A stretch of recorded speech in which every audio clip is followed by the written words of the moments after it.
नमस्कार, मी लासलगाव कृषी उत्पन्न बाजार समितीत आहे. अजित पवारांचं दुःखद निधन झालंय.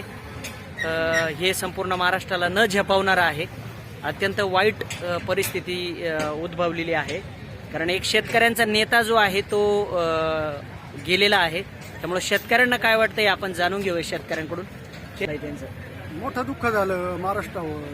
शेतकऱ्यांचा नेता होता तो. शेतकऱ्यांसाठी तो काहीतरी करता. बरोबर. आता कोणी वाली राहिलं नाही शेतकऱ्याला. बरोबर. खंबीर नेतृत्व होतं अजित पवारांचं महाराष्ट्रासाठी आणि शेतकऱ्यांचा नेता म्हणलं तर काही अवघड ठरणार नाही. जे निर्णय घ्यायचे शेतकऱ्यांविषयी ते एकदम धडाडीचे होते आणि त्यांच्या काही कार्यकाळामध्ये त्यांचे शरद पवार कृषीमध्ये असताना 70,000 कोटीची त्यांनी कर्जमाफी पण केली होती शेतकऱ्यांसाठी. ते खरोखर शेतकऱ्यांसाठी चांगलं नेतृत्व होतं. शेतकरी म्हणून आता शेतकऱ्यांचा बाजू मांडणारा नाही राहिला असं एक खंत वाटते. आता मनामध्ये खंत राहील कायमची. चांगलं नेतृत्व होतं एवढंच सांगेन बस.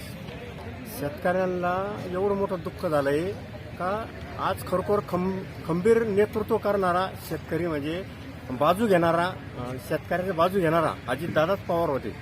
जसे शरद पवारांनी पूर्वी काळामध्ये शेतकऱ्यांची खूप बाजू घेतलेली होती, तशी आजही शेतकऱ्याची बाजू घेणारे खंबीर नेतृत्व गाजवणारे अजितदादा पवार